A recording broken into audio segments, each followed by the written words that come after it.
Hello, my name is Bill Kreider, Vice President of Business Development at Sigma Powertrain. Sigma Powertrain is based in Detroit, and we build the world's most advanced electric powertrains.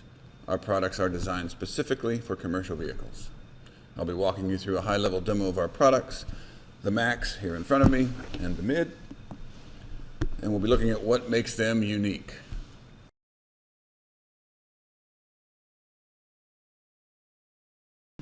We have two product lines, each of which is capable of multiple configurations. First, we have the E-Max, designed for Class 6 to 9 commercial vehicles, as well as off-highway applications such as mining, military, and industrial applications.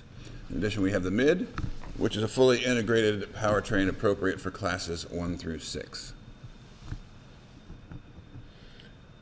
So I'd like to start by discussing some of the unique advancements that both products share. First, both are all-electric, multi-ratio gearboxes that utilize no hydraulics. The number of ratios will vary by application. As you will see, one gearbox can accommodate a wide range of applications and classes. Both exhibit incredible power density that allows us to reduce the overall size and weight of the powertrain. The specific technology that in large part enables this are our patented electromechanical clutches, which are used in both products. I'll show you an example here. So this one, for example, is rated at 1,700 Newton meters of reaction torque, and also you will notice the thin profile. It's about 15 millimeters wide. And to give you an example of the density, here in the E-Max unit, this unit is capable of 4,600 Newton meters of input torque, and as you can see, the unit itself is only about 18 inches long. And in fact, the clutches are only housed here in this small area within the front of the unit. So now what we're going to do is show you a brief video that will demonstrate these clutches. This particular clutch is our BO5 clutch. It is the reaction element in our Max for both motors. Because both motors have to react on one clutch, this thing is massive. This clutch here is capable of 12,000 Newton meters of reaction torque, but yet is only about 1.5 inches wide, and the diameter still fits inside the barrel. So this portion of the clutch is our electromechanical portion, and this is the actual clutch. So the way this thing works, we have struts inside this thing that when we activate the clutch, these struts are proud. And there are 3 struts locking in the forward direction, and there are 3 struts that would lock in the regen direction. And they also have sensors in them that tell you the state. So over here, the red means everything is on. So if I were to reach in here and turn off one of the struts, you can see it toggle one of the lights, and that tells me the strut is off, the strut is on, the strut's off, the strut is on. So when this fires, it acts like a dog clutch where the linear motor in this thing fires all 6 locking elements simultaneously on, and it also fires all 6 off.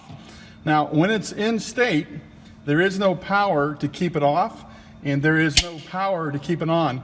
We only consume power in the transition from off to on and on to off.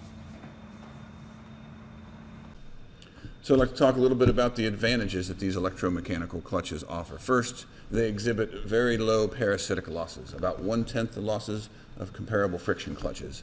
In addition, they require no power to stay in state, only a quick pulse for transition. Because they stay in state with no power consumption, we can flex the same reaction clutches for park and hill hold features. This saves weight and costs no extra hardware for these functions. It's all accomplished by the software controller. Once again, we're going to do a brief video demonstration, this time using an older generation Mid example to show you how the park and hill hold functions operate.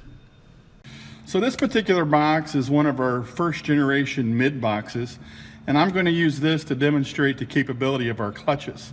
So the reaction clutches in here react first and second gear, but if we turn them on both, we have a park state, or if I turn them off, we're in drive. If I turn on half of park, I got the ability to go forward, and it locks in reverse for hill hold. And again, all this is done without power going to the clutches, only on the transition. So I go back to park, and we lock it in both directions.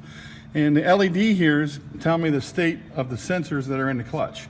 So if I'm on hill hold, half is on, half is off. If I'm in drive, they're both off. If I'm in park, they're both on. And now we'll discuss another advantage of the power density, which is with space being at a premium, usually due to battery placement, the power density afforded by this technology allows for a lot of flexibility in placement to accommodate any sort of chassis architecture. We'll show you that later when we talk about our demo vehicle. I also mentioned ratio changes. Our shifts are fast and smooth. Shift times average 150 to 250 milliseconds. These ratio changes provide double-digit efficiency gains over a single ratio solution. In larger applications, multiple motors are common. A byproduct of this design is it allows us, in addition, to maximize the efficiency of multi-motor applications. With multiple ratios, you don't have to compromise. When you have a single ratio, you don't get optimal launch or highway performance. This is especially true in larger, more challenging commercial-grade applications. And finally, a multiple ratio box allows you to shrink the size of motors and power electronics without compromising performance and provides better efficiency.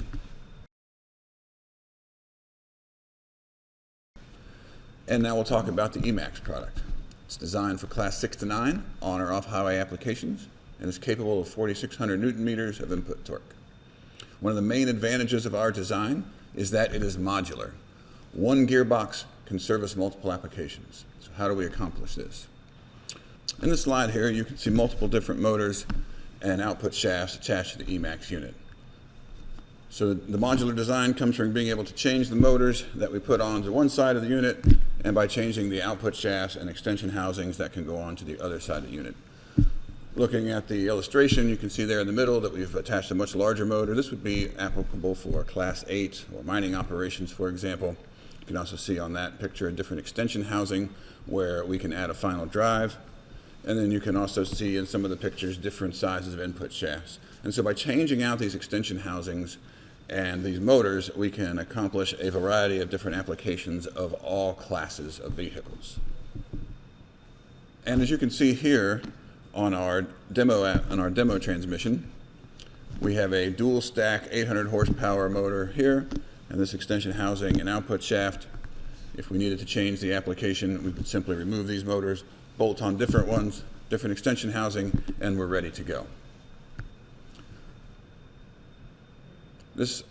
Another advantage of this kind of architecture is it allows us to increase volume and achieve economies of scale due to reusability across application and OEMs to lower costs. This is especially true if you have a low volume application. We are using the same gearbox across all of these different applications, and that volume savings will accrue to you. Next, we'll talk about how we maximize efficiency. We do this by providing independent power flow from each motor into the box. And so when you think of Sigma, which is the Sigma Powertrain, or you've ever used the Excel application, you click the little summation button, you know that Sigma means summation. So we take the input independently from each motor into the box, we combine it, sum it, and then provide the output into a common output. By doing this, we're able to maximize the efficiency and electric range. Each motor has a sweet spot. Our controller ensures that each motor is operating in its maximum efficiency range with respect to inverter, motor, and gearbox efficiencies.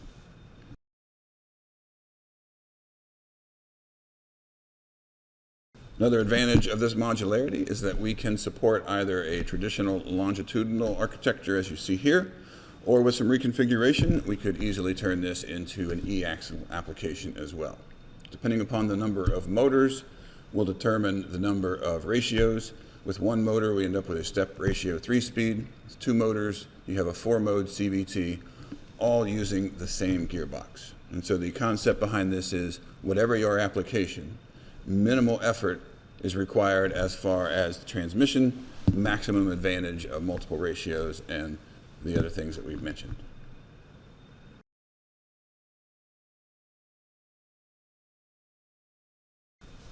Next, we'll talk about the mid product. This is a fully integrated powertrain. We're going to show you a slide demo here.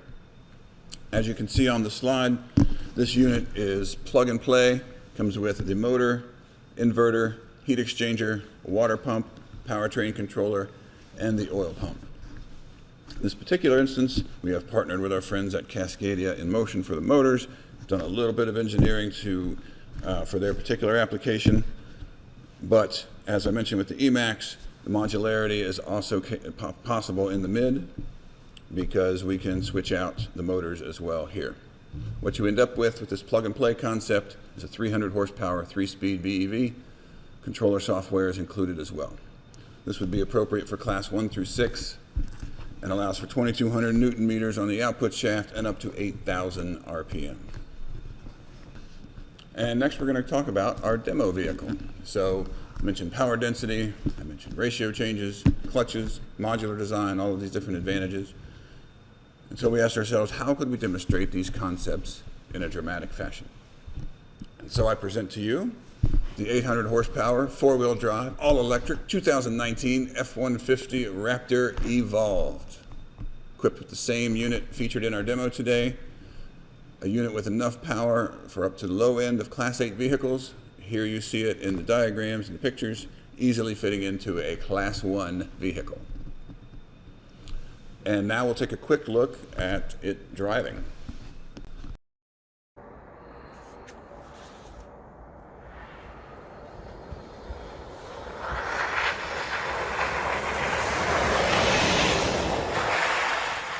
And that ends our demonstration. And what I'd like to show here now on the screen is our contact information.